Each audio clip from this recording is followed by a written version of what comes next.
My name is Emily Carter, and if you had met me in 10th grade, you probably would have thought I was just another small-town American girl with big dreams. I had braces, a backpack full of doodled notebooks, and a crush on the boy who always lent me his pencil in math class. But that year, everything in my life shattered. I was 15 when I found out I was pregnant. 15. I remember sitting in that tiny bathroom at Ridgeview High, staring at the 2 pink lines that showed up way too fast on the test. My hands shook so bad I dropped it on the floor. I didn't even know whether to cry or scream. All I could think was, my parents are going to kill me. And I was right. When I told them, they didn't yell, at least not at first. My mom just stared at me like I wasn't even her daughter anymore. My dad paced the room, clenching his fists, muttering words I couldn't make out. Finally, my mom's voice cracked. "Pack your things. If you've ruined your life, you're not ruining ours." That was it. No hug, no tears. Just exile. By midnight, I was standing on the porch with a backpack and nowhere to go. The father of my baby, Jake, wasn't in the picture. He was 17, scared, and ran the second I told him. So it was just me, 15, pregnant, and homeless. I ended up sleeping on my best friend Lily's couch for a few weeks, but her parents made it clear I couldn't stay forever. Eventually, I found shelter at a church program for teenage mothers. They gave me food, a bed, and most importantly, hope. Those 9 months were brutal. I worked at a diner after school, waddling around with swollen ankles, hiding behind my apron as customers stared at me. Some days I wanted to disappear. But when I finally held my baby boy, Ethan, in my arms, I knew I'd fight the whole damn world to protect him. I thought my parents were gone from my life for good. They didn't visit me at the hospital. They didn't call. They didn't send a card for Ethan's first birthday. For 20 years, I raised my son alone, building a life brick by brick. I worked 2 jobs, studied at night, and somehow managed to get my nursing degree. Ethan grew up smart, kind, and strong. He wasn't just my son. He was my reason for breathing. For years, I told myself my parents were dead to me. That's what it felt like. But I was wrong. Because 2 decades later, out of nowhere, they came back. Not with apologies. Not with regret. They came back with lawyers. I still remember the moment I opened that thick white envelope. I was sitting at the kitchen table, sipping coffee, Ethan's college acceptance letter still pinned proudly to the fridge. My hands trembled as I read the words, "Petition for grandparent rights and custody. Custody." My parents, who had thrown me out, who had left me to starve, were now suing me for the right to take my son. At first, I laughed. It sounded insane. But then the reality sank in. They had money, connections, and the kind of polished, church-going image people love to believe. Meanwhile, I was just a single mom who had scraped her way through life. That night, I told Ethan. He was sitting on the couch, scrolling on his phone, when I blurted it out. "They're suing us," I said. He looked up. "Who?" "Your grandparents." The word felt foreign in my mouth. He laughed, thinking I was joking. But when he saw my face, his smile dropped. "You mean the people who abandoned you? The people I've never even met?" "Yeah," I whispered. "Them," he clenched his jaw. "They don't get to do this. They don't get to just walk in after 20 years and pretend they care. But they did." And that's when I realized this wasn't just a legal battle. It was war. For years, I'd buried the pain, telling myself I was stronger without them. But as I stared at that lawsuit, the anger I had shoved down for decades came roaring back. They had taken everything from me once. I wasn't about to let them take Ethan. Not now. Not ever. So I made a vow right then and there. If they wanted a fight, they were going to get one. And I wasn't the scared little girl they threw out anymore. I was a mother. And this time, I was ready for revenge. The first court date was set for a rainy Monday morning in March. I remember pulling into the courthouse parking lot, my stomach tied in knots, clutching the steering wheel so hard my knuckles turned white. Ethan was at college already, and though he begged to skip class and come with me, I told him no. This was my fight, but when I stepped inside that cold, echoing building, I nearly lost my breath. Because there they were, my parents. They looked older, of course. My dad's once black hair had turned silver, his posture still stiff and military-like. My mom was wearing a beige suit, pearls at her neck, the kind of outfit she used to wear to Sunday service. They looked respectable, normal, like the kind of grandparents everyone wishes for. But I knew the truth. They saw me across the hall, and for the briefest second, our eyes locked. My mom's lips twitched, almost like she wanted to smile. My dad didn't flinch. He just looked through me like I was nothing. Then their lawyer appeared. Some slick, polished man in a $1,000 suit with a briefcase that probably cost more than my car. He shook their hands, patted my mom's shoulder, and led them away like they were saints. That's when my own lawyer walked up. She wasn't fancy. Her name was Janet, a no-nonsense woman with sharp glasses and a sharper tongue. She'd taken my case because she believed in me, not because I had money. Still, I could see the worry in her eyes. "They're going to play the sympathy card," Janet warned. "They'll act like concerned grandparents who just want what's best for Ethan. And the court system? Sometimes it buys into that." My blood boiled. They didn't care when I was 15 and alone. They didn't care when I was broke and begging for help. They can't just erase all of that now. Janet nodded. "We'll make sure the judge hears the whole story. But you need to stay calm. Don't let your anger show. That's what they're counting on." The courtroom itself felt like a stage. My parents sat on one side, back straight, whispering politely with their lawyer. I sat alone on the other, clutching a folder full of Ethan's report cards. Photos and letters. Proof that I had raised him. Loved him and never once failed him. When the judge entered, everyone stood. My knees shook, but I forced myself upright. Their lawyer went first. His voice was smooth, almost syrupy. "Your Honor, my clients are simply concerned. They were unfairly kept from their grandson's life, and they wish to establish a bond before it's too late. They only want the chance to know him, to provide him with stability and guidance." I wanted to scream. Kept from his life? They were the ones who slammed the door on me. They didn't just miss birthdays. They missed decades. When it was my turn, Janet stood. Her words were firm, cutting straight to the point. "Your Honor, this isn't about bonding. This is about control. 20 years ago, when Emily needed her parents most, they abandoned her. She built a life for herself and her son without them. Now that Ethan is successful, heading to college, suddenly they've reappeared. This isn't love. This is an attempt to rewrite history." The judge listened, expression unreadable. The rest of that hearing blurred together. I remember the gavel striking, the date for the next court session being set. But more than anything, I remember the smirk on my mother's face as she stood to leave. She leaned close enough for only me to hear. "You never should have kept him from us. You'll regret it." Her voice sent a chill straight through me.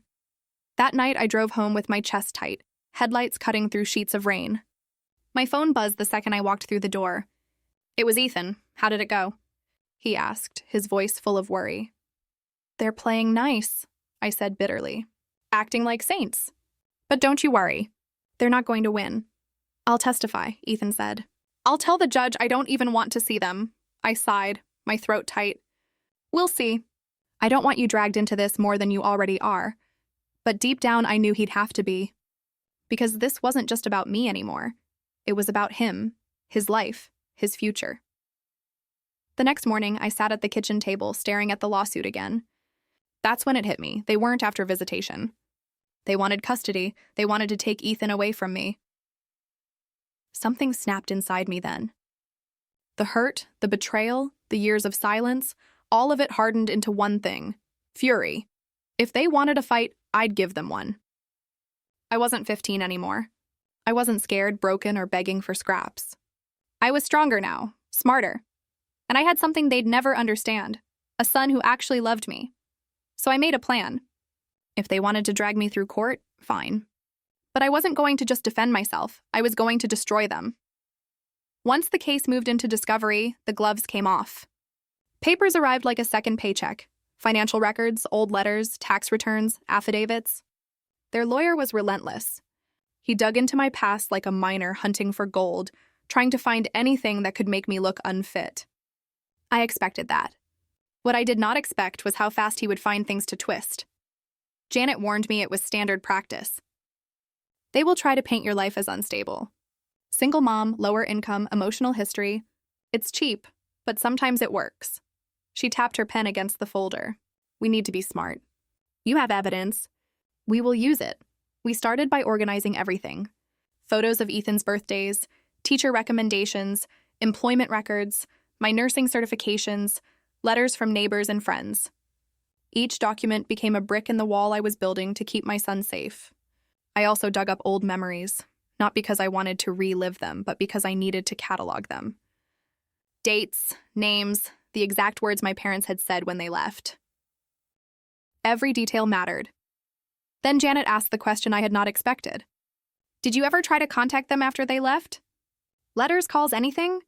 My mouth went dry. I had tried in the beginning. I had left messages, sent a few holiday cards, showed up at their house once with Ethan when he was 3. My mother refused to open the door. Later, I stopped trying. It felt like banging on a locked gate that would never open. Janet nodded slowly. We will not hide that you reached out. But we will show the pattern: silence, rejection, abandonment. And if they try to claim ignorance, we will have the records. In court, their story was polished.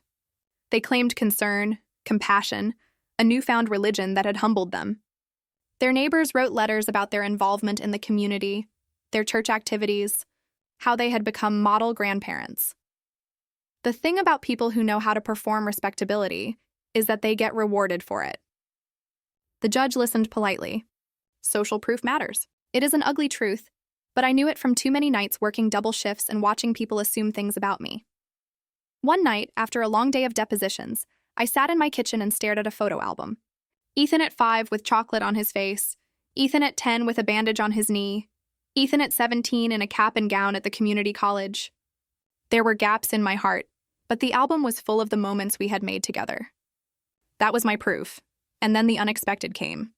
A knock on my door in the late afternoon. I opened it to find a man I did not recognize. He was in his 50s, polo shirt, hesitant smile. His name was Mark, and he carried an envelope. I used to live 2 doors down from you, he said, voice low. Back when your parents still lived in town? I saw your mom once after you left. She came by to drop off something for the church. He paused, searching for words. She looked at your picture and she said she was ashamed. Told me she couldn't have anything to do with you. Anger flushed through me, so hot my face burned. Why are you telling me this now? Mark shifted. Because I found these in my attic. Old letters, yours. You wrote them after you left. I never knew what they were for until recently. I thought you should have them back. He handed me a stack of envelopes, yellowed from time. My name was on each one in my handwriting, scrawled from the long nights when I had crawled into bed and forced myself to believe things could get better. I took them like they were fragile relics. I sat on my kitchen floor and opened them. The letters were raw and honest. I begged for forgiveness. I offered to come home if only they would let me build a bridge. I wrote about Ethan and how he was learning to read, how proud I was of him, how I needed his grandparents to be part of his life. I had not remembered those letters in years. I had not known that somewhere they had been opened and tossed aside, or maybe saved and then hidden. Either way, these letters changed the story. They proved I had tried. They proved my parents had chosen to cut me off. When I took the letters to Janet, she smiled the first true smile I had seen in months. This is gold, she said. This shows intent. You did everything you could. They chose to abandon you. Now they are trying to rewrite history. We will make them answer for these letters in court. Their lawyer did not like the letters. He tried to discredit the witness who produced them. He said the envelopes could have been planted. He argued chain of custody like a fisherman flinging doubt to confuse the judge. But the handwriting matched other samples, and Mark's testimony was clear.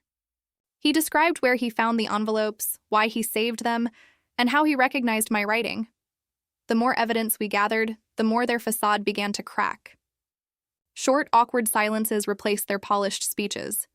The pearl necklaces could not hide the tremor in my mother's hands when she was asked about those years.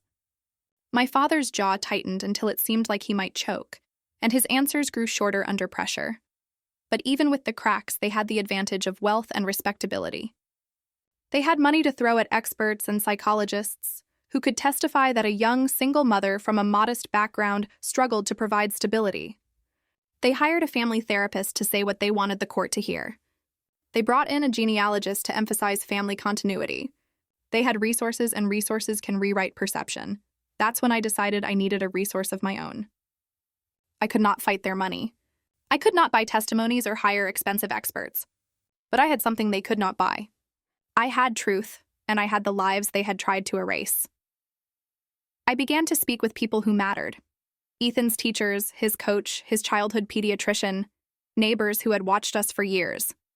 One by one, they agreed to help. Some were hesitant at first. worried about being dragged into a messy court case. But when they read the letters Mark had found and remembered what they had seen, they changed their minds. They wanted to testify to the reality of our life. The day a childhood pediatrician agreed to a deposition, I felt a weight lift. Dr. Alvarez had been the one who had checked Ethan's heartbeat when he was born. She remembered writing notes about Emily, a young mother doing everything she could, how she followed through with vaccinations and checkups, the careful way she handled her son. Her words were calm but firm in the deposition. She did not sugarcoat the difficulties, but she spoke to Emily's competence and determination. As the discovery phase dragged on, my anger shifted from raw pain to meticulous strategy. Revenge in this case was a quiet, methodical process. It was not about theatrics. It was about dismantling the polished picture my parents had painted and revealing the truth behind their righteousness. I started to keep a journal, but not one for emotions. It was a record of steps taken, dates, names, statements, and outcomes. Each entry tightened the web we were building around their narrative. At night, I would read the letters again and fold them carefully into their envelopes. The words were not just pleas. They were testimony. They were the bloodline of a daughter who had tried to come home and had been denied. They fueled me in a way anger alone could not.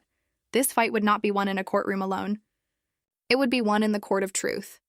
And truth, I knew, had a stubborn way of revealing itself if you were patient and precise. There was still a long road ahead. Cross-examinations loomed. Expert witnesses, film testimonies, character assessments. It was messy and it was exhausting. But for the first time since that night when my mother had shut the door on me, I felt the balance shift. The fight was no longer shadowboxing. It had rules, witnesses, and a paper trail, and the paper trail was on my side. The trial date drew closer, and with it came a weight in my chest that never seemed to lift. Every day felt like a countdown. I went through my shifts at the hospital with a permanent knot in my stomach, pretending everything was fine for my patients, but inside I was raging. Janet called me into her office one Friday afternoon. Her desk was stacked with binders, each one labeled with a different part of my case. She leaned forward, glasses perched on her nose, and said, "We need to prepare you for the stand." My heart skipped. They'll put me up there? Absolutely. They'll want to make you crack. They'll ask about your past, about Ethan's father, about your struggles. They'll make you relive it all. If you show anger or break down, they'll use it against you. So we rehearsed, so we did, over and over. She played the role of their lawyer, hammering me with cruel questions. Why did you get pregnant at 15? Why didn't you finish school on time? Did you bring different men into your son's life? Did you ever ask your parents for forgiveness? Each question stung like a reopened wound. Sometimes I wanted to shout. Other times I wanted to walk out of her office and never come back. But each time I forced myself to breathe and answer calmly. By the end of the week, my throat felt raw, but I was stronger. I wouldn't let them twist me into the scared girl I once was.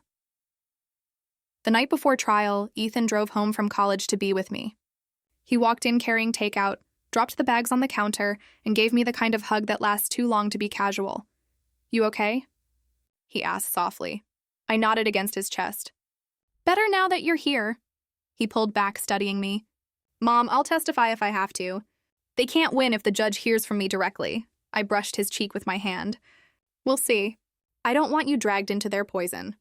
But if it comes to it, we'll do whatever it takes." The morning of trial, the courthouse buzzed like a hive.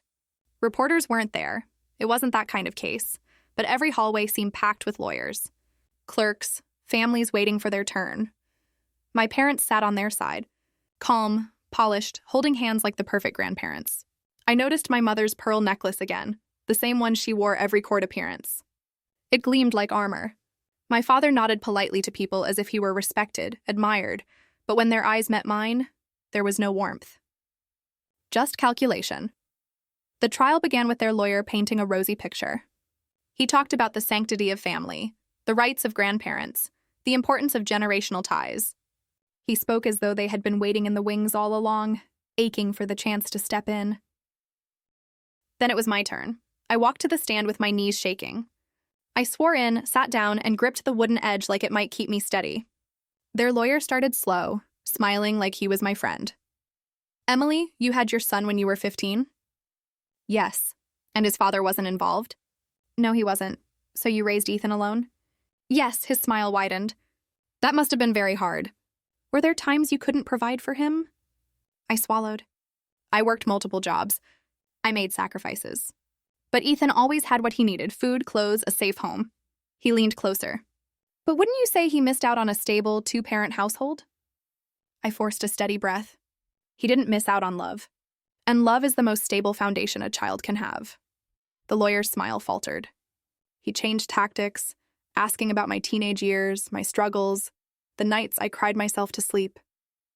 Each question was designed to cut me open, but instead of bleeding, I used the scars as proof.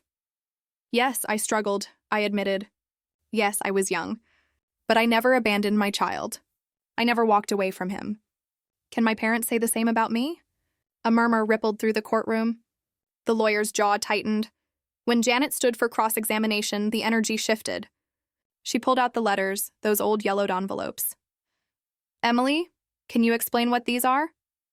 They're letters I wrote to my parents after they disowned me. I begged them to be part of my son's life. They never responded. Janet turned to the judge. These were recovered recently by a neighbor. They show my client tried to reconnect. She wanted her parents involved. They chose silence. My mother's face paled. My father clenched his jaw so hard, I thought it might crack. For the first time, the courtroom saw a flicker of who they really were. That night, when I got home, Ethan was waiting on the couch. He stood when I walked in, searching my face. You held your own, didn't you? He asked. I sank into his arms, letting the weight of the day slip away. I didn't just hold my own, I whispered. I gave them a fight they'll never forget. But deep inside, I knew this wasn't over. The letters were powerful, yes. My testimony had landed a blow. But my parents were stubborn. They wouldn't go down without striking back, and I was ready. Because now it wasn't just survival, it was war. They didn't just push back. They attacked. A week after my testimony, their lawyer filed a motion for temporary custody, arguing that while the case continued, Ethan should live with them for stability. It was a legal stab, meant to shock and disorient. The notice came tucked between bills in my mailbox, the kind of paper that made your stomach drop.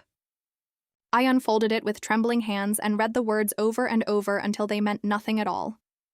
You can't be serious, Janet said when I showed her. We sat at a diner booth under a buzzing neon sign, the coffee lukewarm between us. They want temporary custody while the case is pending? That's bold. It's also desperate. It's cruel, I said. The idea of my son packing a single duffel because some judge bought their sob story made me sick. They don't get to do that. They'll say they can offer him a two-parent household, stability, access to tutors, connections, Janet replied. You'll need to prove not only that you are a fit parent, but that removing him would be harmful. It's ugly, but we can fight it. That night I made a list. Evidence stacked against them. The letters, witnesses, the pediatrician's deposition. Evidence stacked for them. Their church testimonials, their tidy bank records, their polished smiles. The list looked like a battlefield map, and I was planning the next move. Then came the first hit. An email from Ethan's college housing director. A polite note asking if Ethan would be able to attend the scheduled intake meeting. Someone had called, concerned about his housing status. The caller had identified themselves as a family member. My hands went numb. They had already started to meddle with his life. Ethan slammed his car door and walked into the house 15 minutes later, face angry and pale. They called my dorm, he said without preamble. Told them they wanted to make sure I was, what? Safe, that they could provide better support. I told them to stop, told them to leave me alone. You did the right thing, I said, but my voice sounded small. I'll call the college. I'll make it clear you're not available for contact. He laughed bitterly. They'll spin anything. Mom, this feels like a siege. It did. Every small thing they touched turned into a serrated edge. They sent photo books of baby pictures to Ethan's friends with a note about family ties. They called his coaches, offering to help with travel costs for tournaments. They didn't realize, of course they didn't, that Ethan could smell the false from a mile away. To him, their generosity smelled of strings. Janet suggested a stronger offensive. If they're trying to create a paper trail of involvement, we'll beat them at their own game. We'll document everything. Any contact, any attempt to influence his school or friends, record it. Make it evidence. So I started recording. Not secretly. I checked legal boundaries first. Then I asked people to email me copies of calls, screenshots of messages, names, and times. I wanted a clear pattern to show the judge. This was not grandparents trying to reconnect. It was a campaign to isolate and control. One afternoon, the campaign took a darker turn. I got a call from Mark, the neighbor who'd found the letters, his voice tight with urgency. "Emily, I found something else in my attic. You need to come over." I drove there like a woman with her hair on fire. Mark led me to a shoebox he'd kept tucked away. He opened it slowly, as if revealing a relic that should have stayed buried. Inside were documents, old bank statements, letters, a folder with photographs. The photographs were of my parents with a man I'd never seen before, smiling at a ribbon-cutting event. The papers were invoices, receipts from a nonprofit charity my parents once touted as their pet project. But the invoices were odd, payments made to shell companies, checks routed through an accounting firm with no real address. My stomach dropped. "What is this?" Mark swallowed. "I don't know. But I remember them talking about how generous they used to be. I always thought it was pious bragging. Now, these payments don't add up. This was dangerous territory. Exposing it could ruin my parents, but it could also blow up in my face if I wasn't careful." Janet advised caution. "We can't just run to the press with paperwork," she said. "We need to vet this. Experts, corroboration, chain of custody. If we use it in court, the defense will shred it, unless we can prove where it came from." We hired a financial analyst on a shoestring budget, someone Janet had referred who took pro bono cases sometimes, who believed in justice more than profit. He pored over the documents and found what I feared: money moved through charities to accounts registered under shell company names. Payments that were supposed to go to needy families were redirected to companies with connections to my parents' church board. The paper trail smelled of laundering and tax evasion, but it needed more than a smell. It needed a smoking gun. Before we could act, their legal machine moved again. The defense filed a motion to suppress Mark's testimony, arguing that his discovery of the letters and documents was unreliable, that he could have tampered with evidence. It was a standard stall tactic, and it worked to delay things. I could see their strategy: bury and delay until frustration or exhaustion made the judge hand them what they wanted. So I decided to escalate in a way they wouldn't expect. I called an old friend from journalism school, Tara, who now wrote investigative pieces for a local paper. She owed me a favor from the time I covered a hospital story that made her editor happy. I didn't want a front-page smear. I wanted someone who could quietly check facts, corroborate the trail, and evaluate whether we had a case strong enough to present to the authorities. If there were crimes here, it shouldn't just be about winning a custody battle. It should be about truth. Tara met me at a coffee shop, laptop open, eyes sharp. She read the documents with the kind of attention that made me think she could smell deception like a bloodhound. "If this is what it looks like," she said slowly, "it's not just small time. It's organized. Do you want me to look into this?" "Yes," I said without hesitation. "But be careful. I don't want Ethan dragged into a public spectacle unless it's necessary." She nodded. "I'll run the records, check nonprofit registrations, call sources. If there's anything illegal, I'll flag it. If it's just messy, I'll tell you. No sensationalism." Over the next weeks, the lines between legal defense and private investigation blurred. Tara traced vendor payments to a shell company that shared an address with a mailbox service. A phone number led to a disconnected line. But slowly, like a drip filling a bucket, facts accumulated. The nonprofit my parents had praised seemed more like a ledger for moving funds in and out. Meanwhile, their campaign to show concern escalated. They organized a supposed family reunion and sent invites to neighbors, calling it a chance to show Ethan they were ready to bond. They plastered their church's social media with photos of family dinners and volunteering events.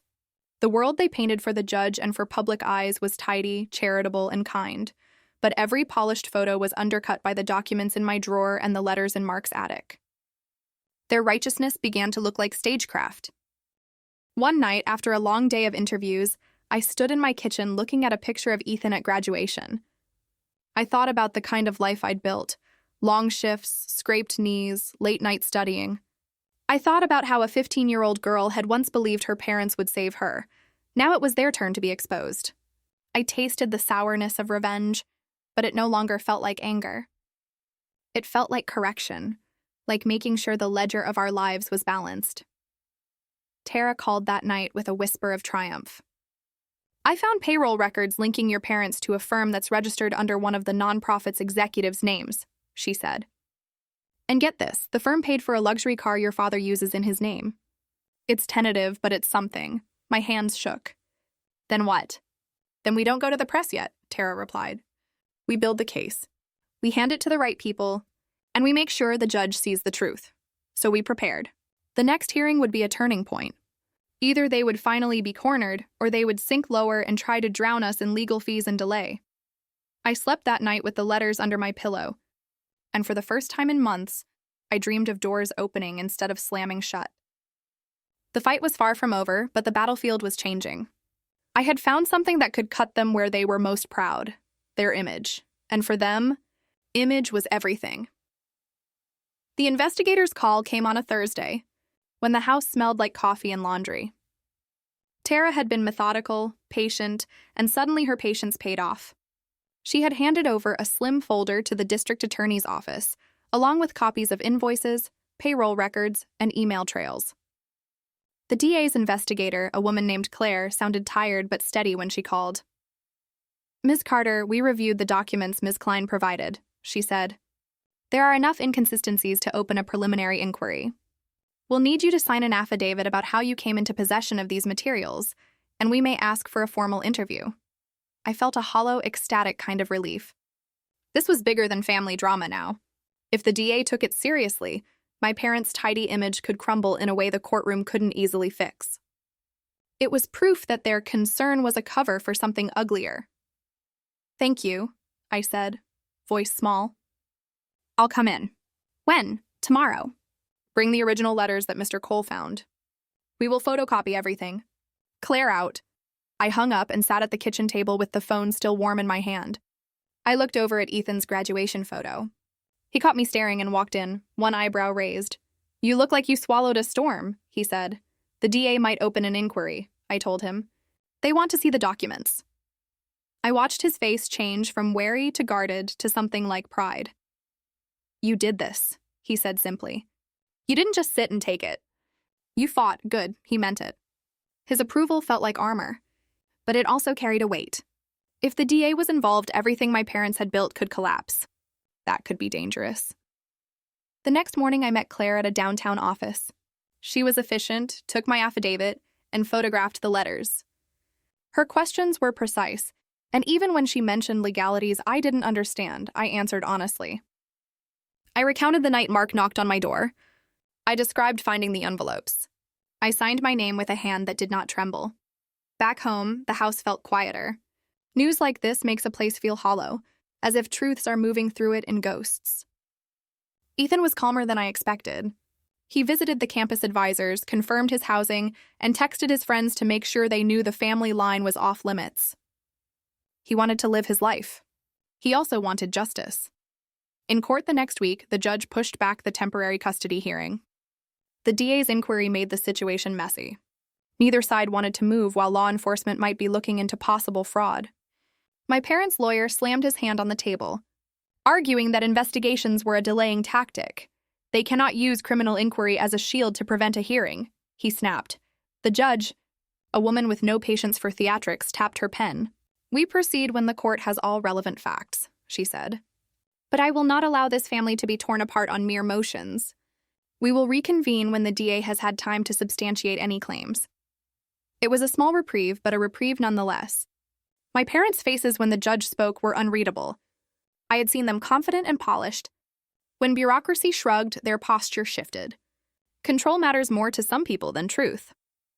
After court, we waited by the parking lot like people at a slow train. My dad briefly caught my eye, and for a moment I thought he might speak. Instead, he walked past with my mother and their lawyer, smiling at passers-by. They never looked back. That night, my phone buzzed. It was a number I recognized as Tara. They're digging deeper, she said. I found a registered complaint from a vendor who says payments bounced or went to shell accounts. There's a contractor who says he never received funds he invoiced for direct aid. This looks like a pattern. Do you think they'll indict? I asked. I don't know yet. But there is enough smoke for the DA to look for fire, Tara said. If they follow it, it could get ugly for your parents. Ugly. I used to think ugly meant the messy emotional stuff. The cruel words, the slamming doors. Now ugly might mean subpoenas, freezing of accounts, public hearings that peeled the varnish off their perfect image. The thought made my chest loosen in a way I wasn't ready to admit. For the first time in years, I dreamt of a table where my mother and I sat across from each other and actually spoke. In the dream, she cried, and I didn't know whether to embrace her or strike. The next morning, I realized the dream was nonsense. I had no illusions about reconciliation. This was about justice and protection. Then the twist came. My parents pivoted strategy. Instead of continuing the polite court facade, they began to use the media. Not national reporters, not yet, but church newsletters, neighborhood blogs, and contact lists from their community groups. They published op-eds about family values and the importance of elders. A sympathetic piece ran in the church monthly, painting them as pillars of community who had been unfairly maligned by a vindictive daughter. Their words were curated, gentle, and designed to create doubt.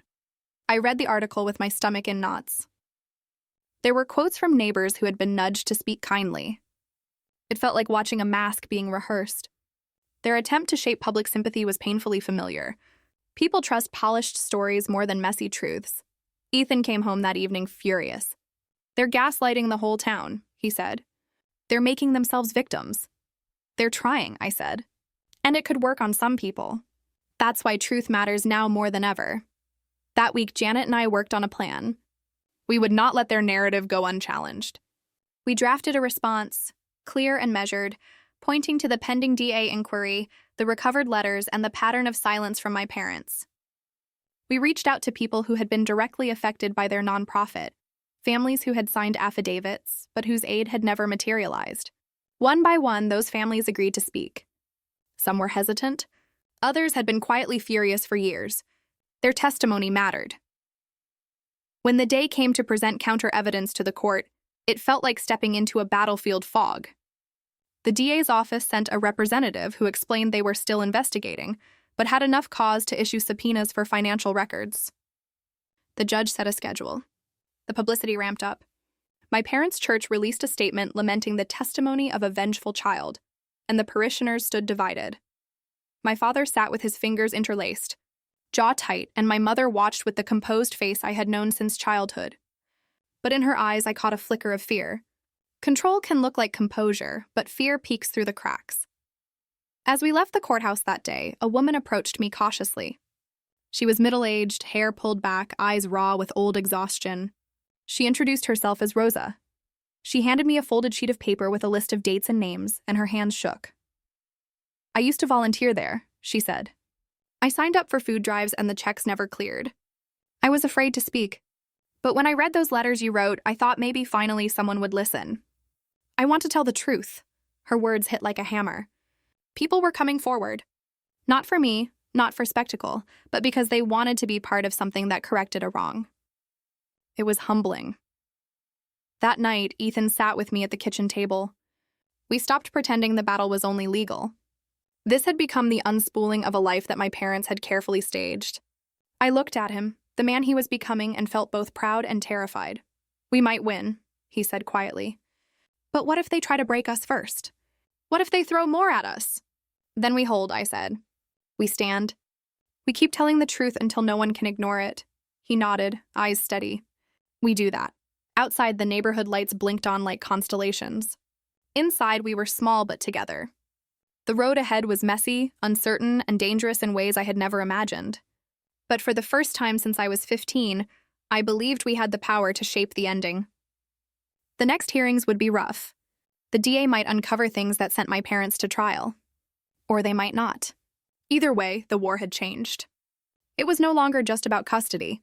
It was about unmasking a life built on a lie, and I was ready.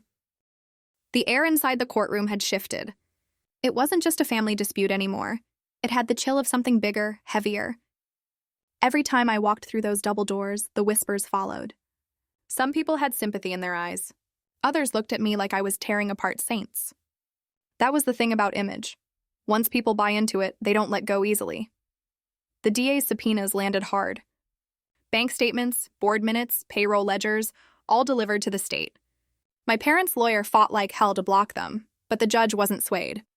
"The integrity of charitable organizations matters," she said flatly. That one sentence hung in the air like a verdict of its own. At home, Ethan watched the news trickle in online. Local blogs picked it up, then small papers. Nonprofit under scrutiny. Community leaders face questions. They weren't front-page scandals yet, but the cracks were widening. One evening, Ethan slammed his laptop shut. They're calling you unstable in comment sections. People are saying you're doing this for money, that you're bitter. I sat across from him at the table, exhausted from depositions. Let them talk. The louder the lies, the clearer the truth will sound when it lands. But my voice shook. I hated seeing him upset. Hated that strangers were twisting our pain into gossip. The next morning, Tara called with something bigger. "Emily," she said, voice clipped, "we've got a whistleblower." My pulse quickened. "What do you mean?" "A former accountant from the nonprofit. She reached out after seeing coverage. She says she was told to alter ledgers, move money between accounts, and hide shortfalls. She kept copies." I closed my eyes, gripping the counter. Proof. Actual proof. The kind that didn't bend under courtroom theatrics. When the whistleblower's documents were presented to the DA, the atmosphere in court shifted again. My parents' lawyer sputtered about fabricated vendettas and timing that smacked of collusion. But the judge's face was stone. The moment that cut through me came during a recess. My mother brushed past me in the hallway, perfume sharp, her pearls gleaming like armor. She leaned close enough that only I could hear. "You'll regret this," she whispered, voice calm as glass. "We raised you better than this." I turned to face her, my heart hammering. "You didn't raise me at all. You abandoned me. And now you're about to learn what regret feels like." Her eyes flickered. Just for a second. Then she walked away, her heels clicking like gunfire. That night, Ethan sat with me on the porch. We didn't turn on the lights. The sky stretched wide above us, stars scattered like forgotten truths.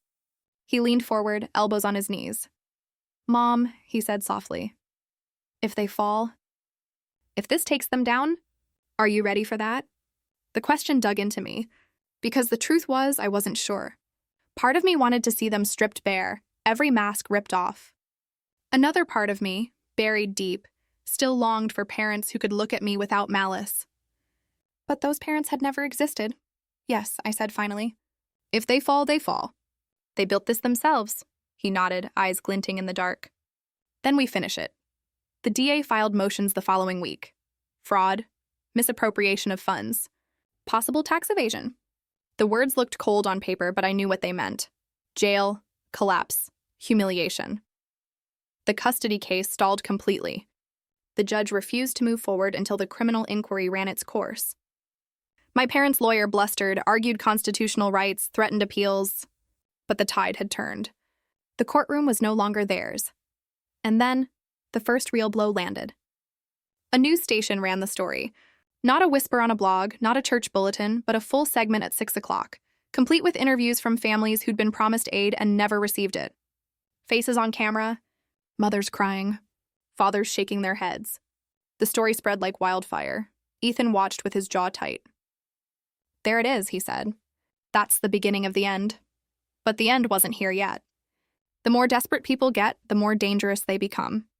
I knew my parents well enough to understand they wouldn't surrender quietly, and I was right. The very next morning, I found an envelope on my doorstep. No return address.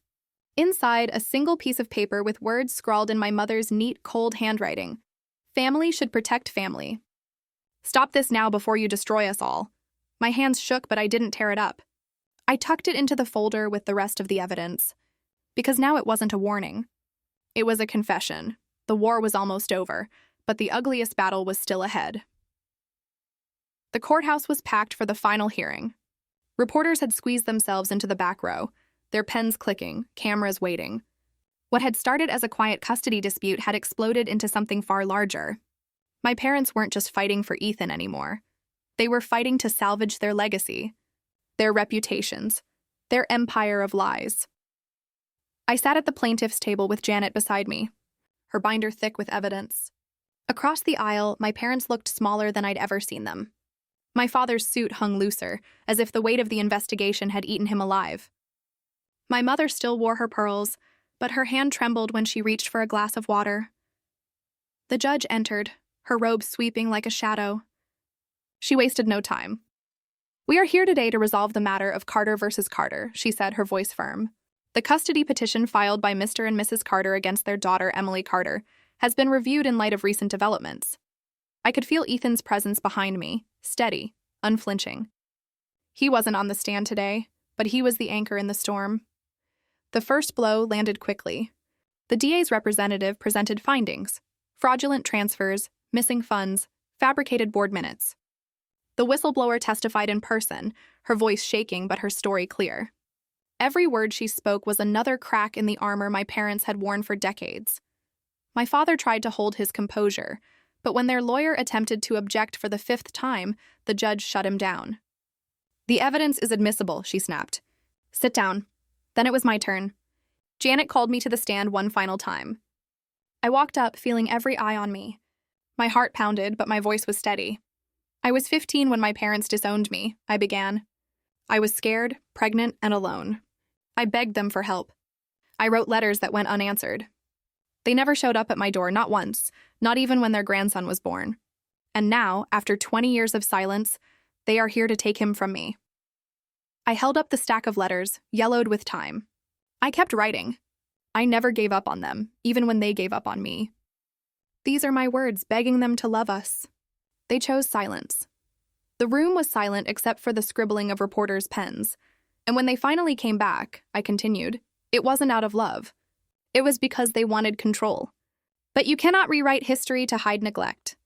You cannot abandon your child and then demand her child. Family isn't something you claim when it's convenient. It's something you fight for every day.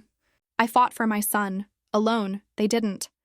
When I stepped down, my knees were weak, but the courtroom was on fire. The truth had been spoken aloud, and no one could take it back. The judge leaned forward, her face carved from stone.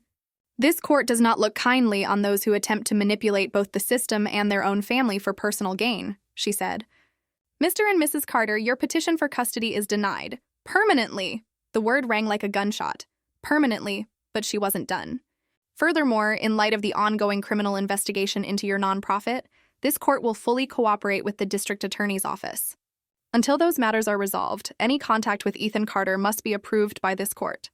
And given the evidence I have seen, I doubt that approval will come." My mother gasped. My father's face flushed red, his jaw tight as steel. For the first time, they were the ones trapped. As the gavel struck, the courtroom erupted, reporters rushing out, murmurs filling the air. I sat frozen, letting the moment wash over me.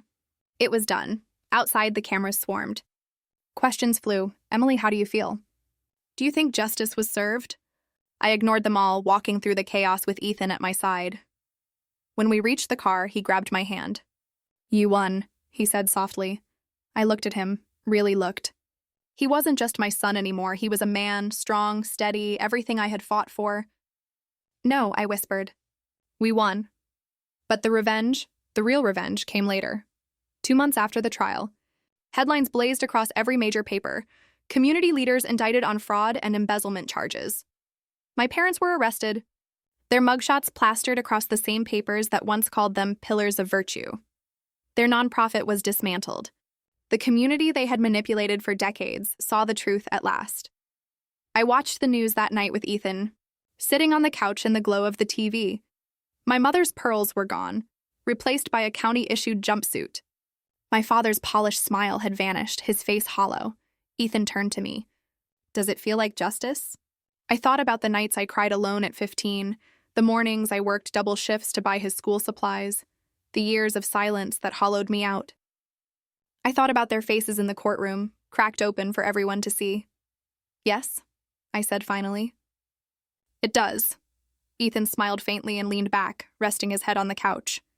"Then let it be over.